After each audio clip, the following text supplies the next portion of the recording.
Okay, well, I'll welcome again to the Cross Party Group on Malawi. I think you probably just heard some of the technical arrangements for this meeting. We're hoping to finish up about 7.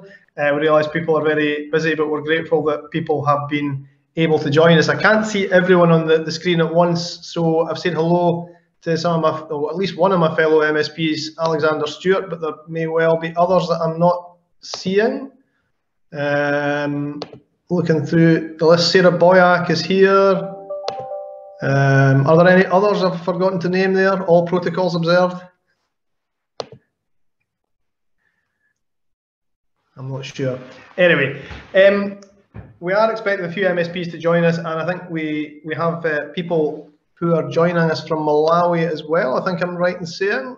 I'm not sure. I think perhaps David can say as we go who is joining us, but perhaps first, if David, you could also just give us any apologies there are as well. Yeah, certainly. So apologies. I'll just read out from MSPs, and we've received apologies from Pam Duncan Glancy, Angus Robertson, Finlay Carson, Maurice Golden, Annabelle Ewing, Claire Hawhey, Natalie Don, Jamie Hepburn, Angela Constance, Michelle Thompson, John Mason, and Stuart Macmillan. And I think there are 10 MSPs in total that are hoping to attend in the next hour. But as is always the way, juggling various different commitments, so they might be popping in and popping out.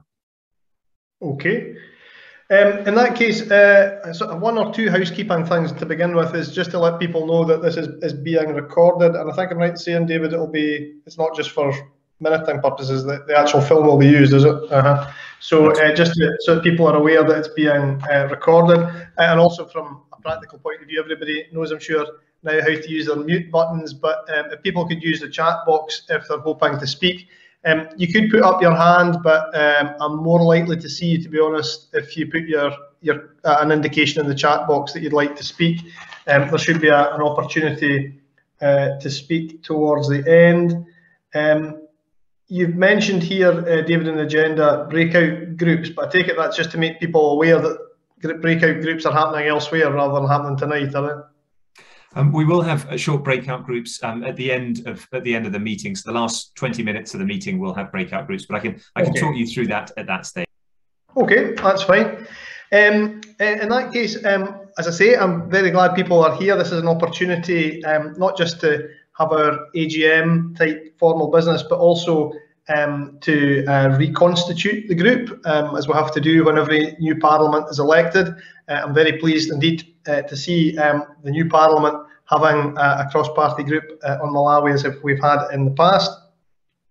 It's also a chance, as you'll see from the agenda, to have some information and update about the ongoing relationship between Scotland and Malawi, which may be particularly useful for newer MSPs, but for all of us, and also an opportunity to hear about the ongoing connections that there are with Malawi in the communities, the constituencies of all MSPs. As I say, I hope that we'll get the meeting finished about 7, and you should have the agenda available to you online somehow, and if not, then well, we can just wing it, I'm sure. If you can write any introductions you wish to make of yourself in the chat box as well, that would be helpful. And if you can address any questions or comments through the chat box as well, that would allow us to move forward in the meeting. We've indicated already the apologies that we've received. At this point, having a vested interest of sorts, I'm going to demit the chair because we're going to be electing office bearers for the reconstituted group, and David, if he's willing, would be in a position to do that, and I think has an indication of nominations too. Thank you very much, Alasdair. As Alasdair said, as the first meeting in this Parliament, so the first thing that we need to do as a piece of business in electing or re-electing our co-conveners and co-vice conveners. Certainly from my perspective, a great strength of this group is that we've generally had all 5 political parties from Hollywood within the leadership of this group. Can I just check, sorry, Jade, who's doing heroic work doing the tech, are you able to spotlight me? Is that okay, Jade? Fantastic, thanks ever so much. The co-conveners that we had in the last Parliament were Alasdair Allan, Liam MacArthur and Alexander Stewart. All three have very kindly agreed to continue that role if elected by this group. Can I first check, sorry, and I should say, and the co-vice conveners, we did previously have Elaine Smith and Patrick Harvey, and I'm hoping that Sarah Boyack and Mark Ruskell will be tempted to go for the vice co-conveners. But sticking with the co-conveners, so Alexander Stewart, Liam MacArthur and Alasdair Allan, can I check, are there any other MSPs present who would like to compete for the co-conveners of this group? It's like that point in a wedding where you ask for objections and silence is a good thing. But no, that's grand. Are there any objections to the way we've done this historically? Is we just asked for a proposer and a seconder for that slate of three for Alexander Stewart, Liam MacArthur and Alasdair Allan to continue as co-conveners of this group. If no objections to that as a process, can I invite a proposer for that slate of three co-conveners? You can put it in the chat box if someone is happy to propose. Fantastic. Heather Kubi has proposed and Professor Bob Kalin has seconded. The second order of business is the co-vice conveners. I see Sarah Boyack on the call. Can I check, Sarah, has your arm been twisted sufficiently well to be a co-vice convener of this group? I'd be absolutely delighted to join the group. It's a great turnout tonight. Yeah. Fantastic, Sarah. Thank you so much. And can I check, is Mark Ruskell in the meeting at the moment? I don't think he is. Jump in now if you are, Mark. I can't see your name. So I'd asked Mark. I don't think I'd had a response yet. So my proposal is that we vote for again Sarah and Mark as a slate. And if Mark's happy to do that for the Greens, that would be wonderful. And that way it would be all five parties again. But first, same question as before. Any other MSPs present that would like to compete for the co-vice convenership? Nothing heard, but do interrupt me if you wish to, and you're fumbling for the unmute button desperately. Otherwise, I think again, following precedent, we will just ask for a proposer and a seconder for Sarah Boyack of the Labour Party to be a co-vice convener, and Mark Ruskell, if he is happy to be the Greens representative as a co-vice convener. And I can see proposers from Paul Garside and seconded from Brian Kerr. If no objections, I will pass back to Alasdair for the last bit of the business, which is electing a secretary for this group, which I'm happy to stand for that if that's desired, but equally others are welcome to. So if no procedural objections, back to you, Alasdair. Thank you very much, and thank you on behalf of all of us for the roles that you've asked us to take on in the coming year, and we're very honoured to do that. I'm sure all of us. As you mentioned there, the next post to be elected is that of secretary, and the secretariat of the group in the past has very kindly been undertaken by David and the Scotland-Malawi partnership. So he has indicated he would wish to be nominated in that position again. And can I ask, are there any other names for people who should be the secretariat of the group?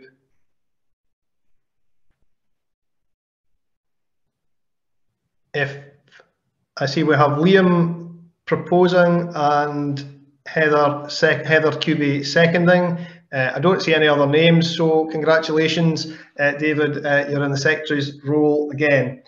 That concludes the election of offices for the group. The next item we have is again back to David Hope-Jones. It's a briefing on the Scotland-Malawi relationship and the role and recent activity of the Malawi Cross Party Group.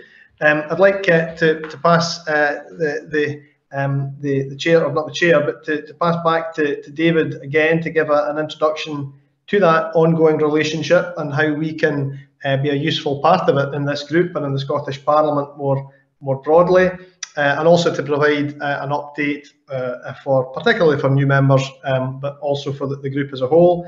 And so in that case, can I invite you, David, to speak to us about those subjects? Thanks ever so much, Alasdair. But before I do, I am keen in all sincerity to say thank you very much to the MSPs that lead this group. I think one of the most special aspects about the bilateral relationship that I'll talk more about in a moment is the all-party support that's there, and it plays a very powerful symbolic role to have all five parties in the leadership of this group. It's not seen behind the scenes, but the leadership team really does work hard in this group. So my sincere thanks to all of them. I know we keep the AGM business mercifully short. It's probably the quickest elections any of our MSPs tonight have ever been involved in. But I just want to emphasise my thanks to all the MSPs involved, both here this evening and not. I promise for those that don't regularly come to the CPG, keep quiet ordinarily in these groups, but the precedent is that in the first meeting of a new parliamentary session, it's useful to give a short briefing of an overview of the bilateral relationship, and then in all successive meetings we have case studies, particularly Malawians addressing this group. But I'm happy to do that again and welcome particularly our new MSPs and those that haven't attended these meetings before. I'm going to speak for about 8 minutes or so, giving an overview briefing. I'll use PowerPoint, my apologies for that. But then I really want to turn to MSPs, particularly our three freshly re-elected co-conveners, to hear their perspectives on the bilateral relationship. And again, all of this is really by way of refreshing memories of briefing new MSPs and updating on what's been happening recently and what we have upcoming. So if that's okay, I'll just do a quick screen share. Can I check, Stuart, is that full screen now? Yes. Fantastic, thanks very much. So I guess anyone completely new to this group would reasonably ask this question, why Malawi? And of course the answer goes back to this man in 1859, Dr. David Livingstone, on his second expedition to Africa, arrived in what became Nyasaland and ultimately became Malawi. He left a very strong legacy and remains very warmly remembered in Malawi, principally for his work fighting against the slave trade at a time when actually it was quite unfashionable to do so. Fast forwarding quickly through the history, this is Hastings Kamuzu Banda, the first the first president of independent Malawi from 1964. He was very proud of his Scottish medical degree and his time in Scotland. And then 2004, 2005, now Lord McConnell, went to Malawi and like so many Scots before and since, he fell in love with the place. He was really taken aback by the fact that almost anywhere you went in Malawi, you could find connections with Scotland, and anywhere you went in Scotland, you could find connections with Malawi. And I suppose that is the birth of what I see as the modern era of the bilateral relationship. It was much re-energized from that point. In November of 2005, Jack McConnell signed with Bingu Mutharika, then president, the first cooperation agreement between our two governments, and the Scottish executive, as it was then, became formally involved. And this was also our genesis moment within the Scotland-Malawi partnership. And of course, in 2018, we were delighted that the First Minister and President Peter Mutharika signed an updated cooperation agreement, keeping those governmental links fresh and updated. A few words by way of scale, if you'll indulge me. These numbers come from a 2018 survey by a piece of research by the University of Edinburgh, who found that 109,000 Scots are involved annually, and almost double that in Malawi, 208,000 in Malawi. Crucially, they found that both sides contribute and both sides benefit. Around 3 million Malawians benefit each year, as do over 250,000 Scots. These numbers come from another 2018 study, this time from the University of Glasgow. They interviewed 200 randomly selected Scots, literally stopped people on the street and asked them about Malawi. And they found that 44%, that's almost half the country, could name a friend or family member with a connection to Malawi. And the overwhelming majority of Scots were supportive of those links, 74% in favour, 55% strongly in favour, less than 2.4% against. Now, I suppose that the case that I want to make there is that because of the way the bilateral relationship has evolved over time, because it is a genuine partnership with beneficiaries in Scotland as well as Malawi, it means that there is a sort of bedrock of community engagement, community awareness, and community support. And that's a hugely powerful thing. And I suppose that's partly what we look to do in this parliamentary group, as well as what the Scotland-Malawi partnership does at a civic level. For the SMPs part, we're a civic network of 1,200 members, and that includes 140 NGOs, all of the obvious names that you would expect, as well as a great many more smaller, more community-based NGOs, 50 businesses, 230 schools, with a roughly equal divide between primary and secondary schools. And a great thing about the bilateral relationship is the average age of engagement has got younger and not older over the last 15 years. We've got 20 further and higher education institutions as members, including all of the universities in Scotland, some of which have literally dozens of different Malawi connections. 80 community groups, half the local authorities in the country, 30 national and professional agencies, like the Royal Colleges, pretty much all of them. We also have 300 youth ambassadors and 300 community champions.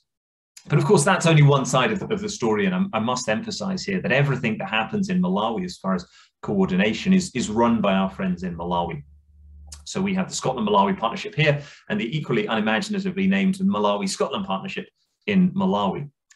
That coordinates, represents, and supports all of the Malawian sides of these civic connections. So what we're talking about here is the Scottish side, but there is the Malawi side that is Malawi-led. But a great thing about digital is it allows us to obviously merge our activities in many innovative and impactful ways.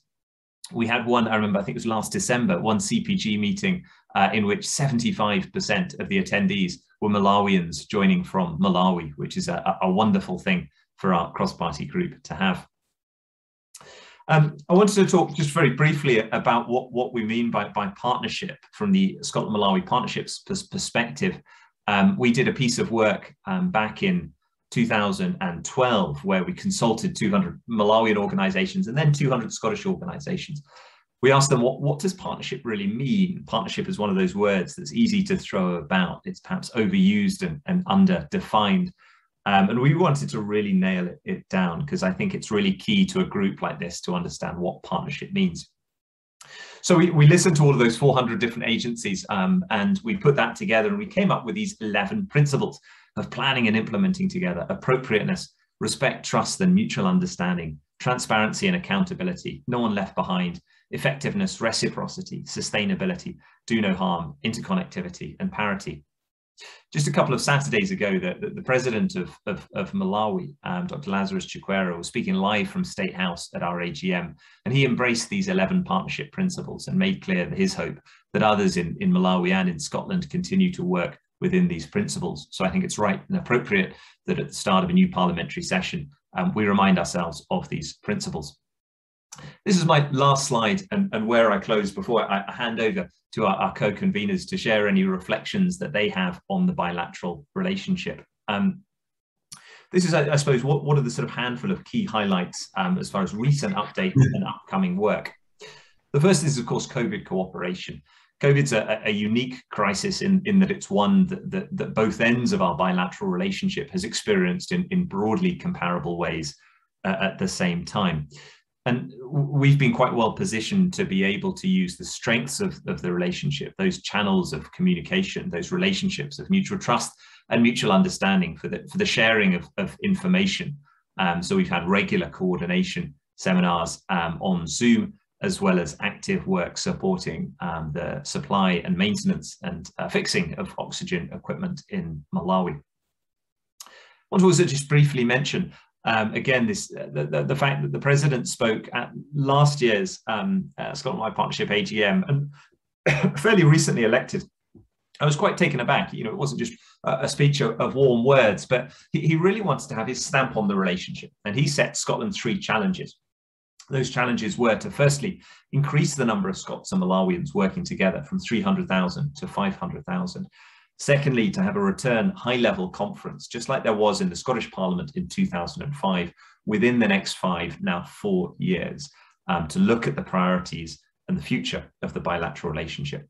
And thirdly, to work together with COP, through COP, to inspire the next generation of climate activists. And again, you know, I've talked about partnership and the need to be Malawi-led, and I think it's really important that that's not just, again, fine words in speeches, but we really are accountable to priorities as they've been communicated from Malawi.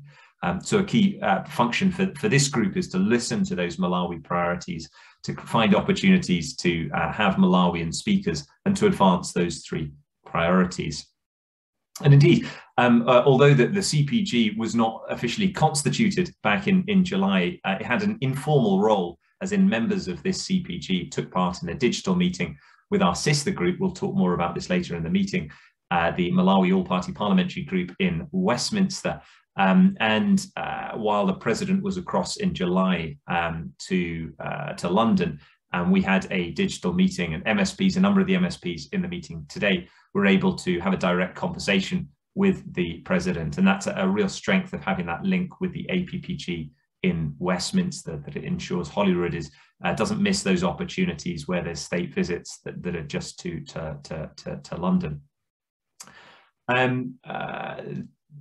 There is a new, one of the priorities that the president has also given Scotland is to work together on governance strengthening.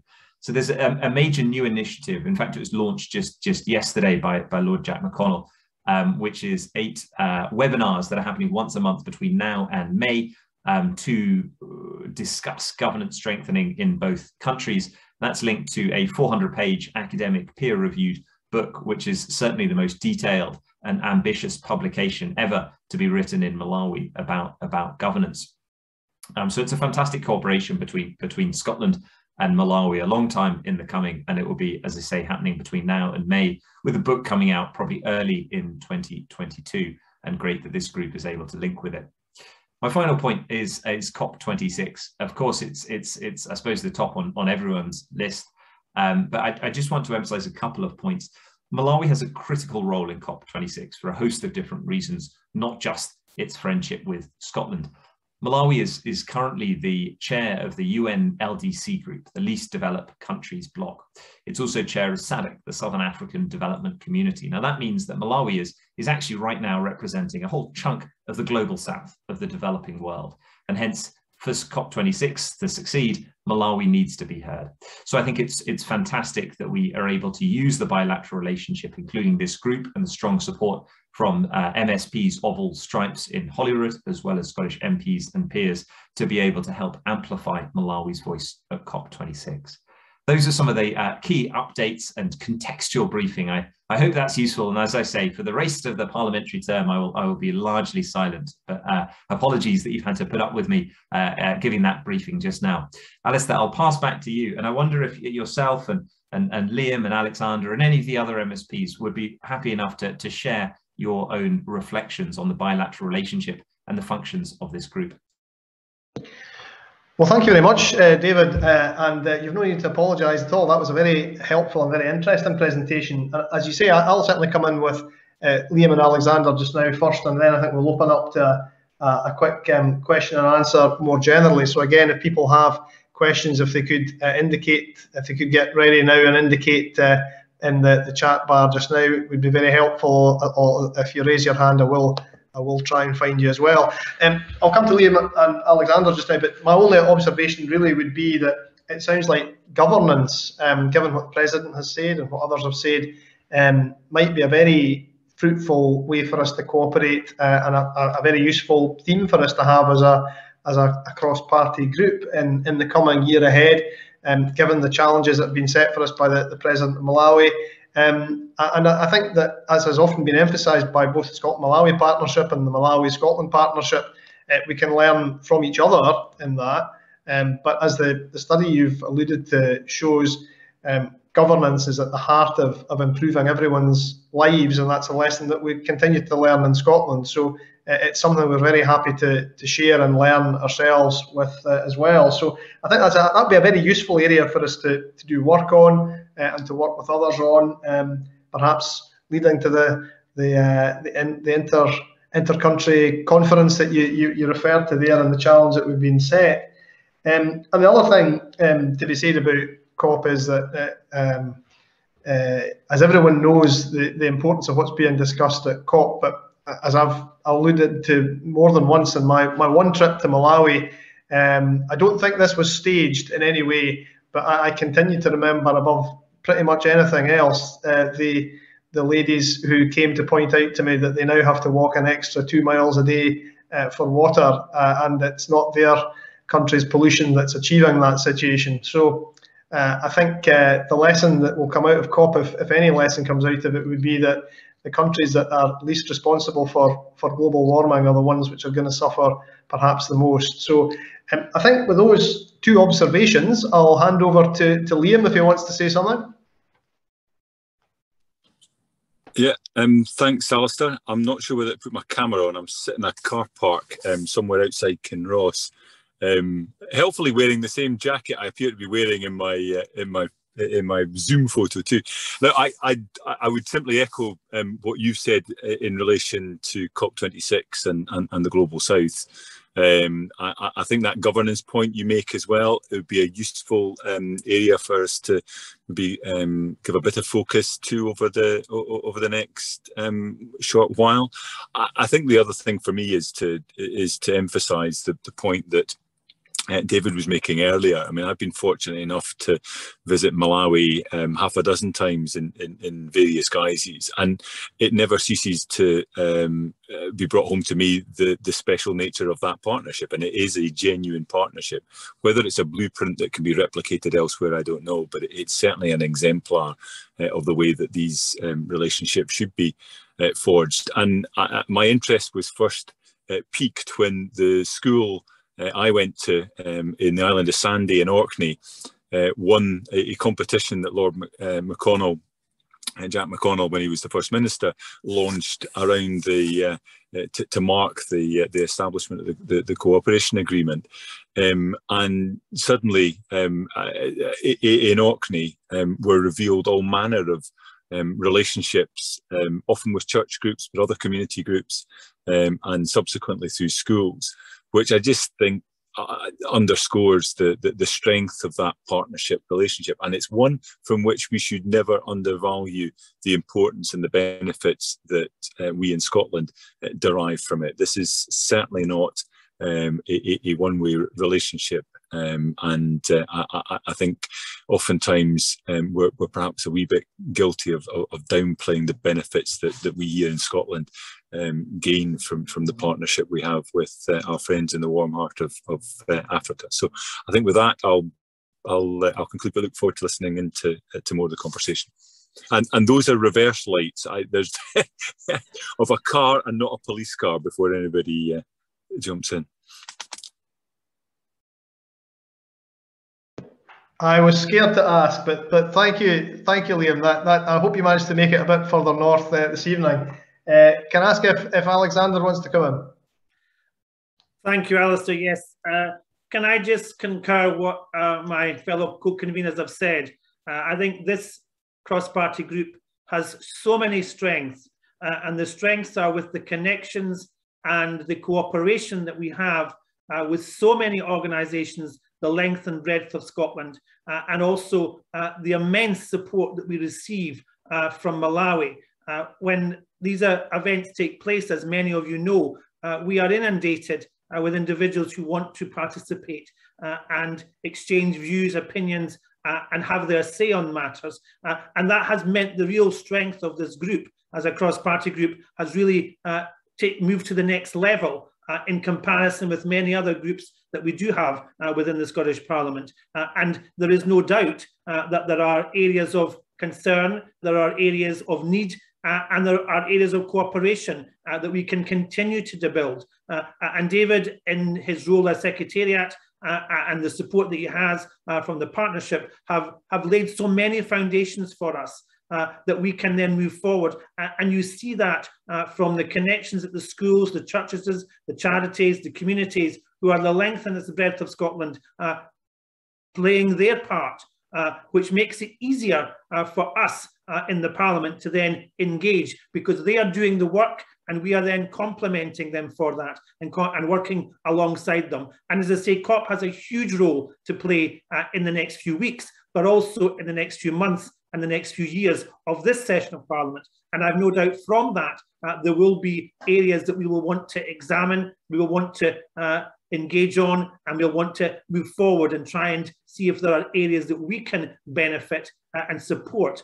So I very much look forward to the exciting times ahead, because I do believe they will be. And as I say, and I pay tribute to all of the volunteers, the organisations, the individuals, and the companies and charities who play their part in making our life so much easier to connect, because you're doing the connections on your own.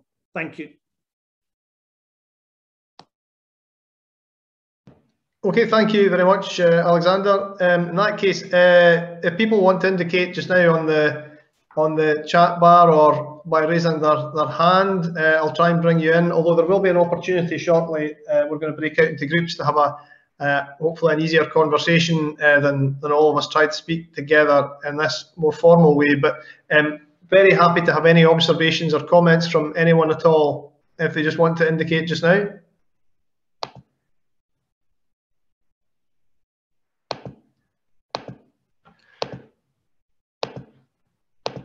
I take that to mean everyone is entirely happy. So in that case, we'll move to our next agenda item. Thank you very much, everyone. Sorry to jump in. I think Fiona Hislop might have a question. Sorry. Sorry, I didn't see you, Fiona. In you come. No, I just wanted to say how important this group is. For 12 years, I was the Cabinet Secretary for External Affairs, visited Malawi, helped develop the relationship on a government-to-government, people-to-people basis.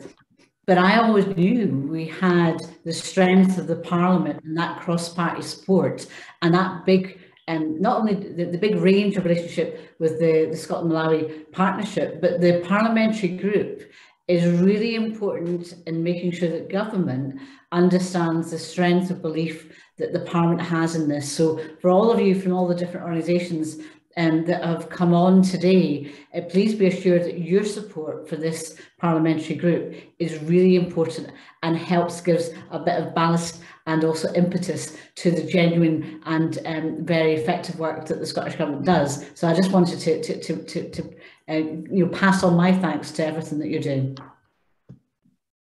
Thank you very much, Fiona. I see Susan Dalgetty saying we might be interested in some of the work you do. I think I'm not sure if you're just sharing a link or if you want to come in there, Susan, but you're very welcome. On mute, Susan, sorry. Oh, God. There we are. Sorry, I was just sharing the link. I have to leave now because I've got someone from Malawi coming for supper. So I don't want to. That sounds like a very good excuse to go, I think. It is, yes. Govett's here for COP with the President's Party. So he's a photographer. So very good. Okay. Thank you. Well, thank you very much in that case, Susan. We come back to the agenda in that case, and I'll pass again over to David here, who's going to talk about the relationship ongoing with the UK Parliament's Malawi All-Party Parliamentary Group. As I'm sure he'll explain, cross-party groups and all-parliamentary groups in the two different parliaments work in slightly different ways, but they work closely with each other. And again, there is a strong Scottish contingent of Scottish MPs, I think, involved among the people involved in the UK Parliamentary All-Party Group. So David can say a bit more about what that means and also what we might be proposing to do in that working relationship in the months and years ahead. Fantastic, thank you, Alasdair. I'll be relatively brief here. And one of the many special things about this as a parliamentary group is the relationship that we've developed with the sister group in Westminster. It's with some pride that I think we can say we're the first ever CPG to have a live joint meeting with an APPG. The Parliament had never before had a connection like that before we did it for the first time 4 or 5 years or so ago, and we've done it many times since, and that relationship has really grown. I think it's really, especially it works well, and certainly it gives a strong media angle when we're looking to raise awareness on specific issues, to be able to show actually this is Holyrood and Westminster working really well together. Of course, the Westminster group is not just a Scotland-Malawi group. It's about Malawi and is open to all MPs from across the UK and peers as well. But it is overwhelmingly Scottish MPs and peers that are a part of that group. So yeah, essentially, I was asked by the APPG chair, Patrick Grady MP, just to sort of table this in the CPG's first meeting, just as we did in theirs, to ask that question: are we happy through this parliamentary session to continue that close working relationship with the APPG, while recognising, as Alasdair said, that the differences and you know, constitutional peculiarities and specific points that we need to remain separate on, with not a formal merger in any way, but just that we're happy to continue a close working relationship. I think it's appropriate to ask that question at the start of a new parliamentary term. And it would be probably helpful and appropriate, again, if there was any objections to that, and if there were no objections, a proposer and a seconder, and that way we can have that as a formal agreement of this group. So first, that sounds good to me. Is anyone willing to propose and second in the chat bar that we proceed in our very positive relationship with the group at Westminster? I'm sure everyone is. There we are. Robert Callan proposes. Someone else can second. I'll second. So there we are. Okay, seconded by me. Thank you very much, David. I think all that was left to do, and again, Alasdair, do jump in if the tech issue is resolved, was just to any other business from anyone.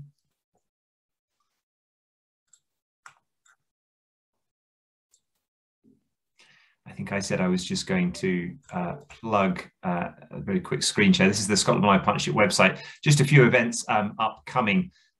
We've got the last screening of the film, The Ants and the Grasshopper. That's up in Inverness on the 30th of October. I think that's Saturday. On Monday, if anyone wants to come to the David Livingstone Centre in Blantyre to meet the First Lady of Malawi, we still have a few places left for that. That's an event looking at specifically work with girls in Malawi and her foundation. We have an afternoon tea that we're arranging for women in the diaspora, again, to meet the First Lady on Tuesday. On Thursday, we've got an event with the President of Malawi in Edinburgh, and again, a few places still available for that. So if you would like to come there, that's looking at climate cooperation between Scotland and Malawi this Thursday, a unique opportunity. Please do sign up. There's, again, I think just the last sort of 5 or 10% of places available. And there is a Educate on Climate New York Times Hub event that we're a part of, talking about the role of Scotland-Malawi youth partnerships, school partnerships in the context of COP26. Those were my AOBs. Any other businesses from anyone else? David, could I just ask, is it a good idea to make contact with the MSP that was in charge of our breakout rooms, just to try and continue some of the conversations? Would that be appropriate? Yeah, absolutely. What I suggest we do is I will email everyone tonight. I'm just thinking GDPR. I'll email everyone tonight and just ask that you reply to say whether you're happy for me to put you in contact with the MSP, and I would then share your email addresses with that MSP. I probably need to do it that way around for GDPR reasons. So I'll do that, send an email literally 5 minutes after the end of this meeting. And I've just got a message that Alasdair, I think, is back. Sorry, Alasdair. Yeah, I don't know whether it was me on my laptop, but unfortunately, I couldn't get any audio, and it wouldn't let me back into audio, and I just got a series of error messages. So it may be me, or it may be something else. But my apologies if I missed a constituent of mine. Is there a constituent of mine that I missed at my breakout meeting? No. There may have been one earlier on, but not here at the moment. Okay, well, perhaps you can pass my apologies on to them if they were left on their own somewhere, but I couldn't get through at all. The audio just refused to let me in. Anyway, I'm here now. So I hope everybody else had a good breakout session in that case. And I'm not sure where we've reached in the agenda now that I've managed to log back in again, David. I think we're just closing, are we? Or have you got a poll to go before we go? That's right. We've done AOB. So I think just the poll. Okay, fire away, David.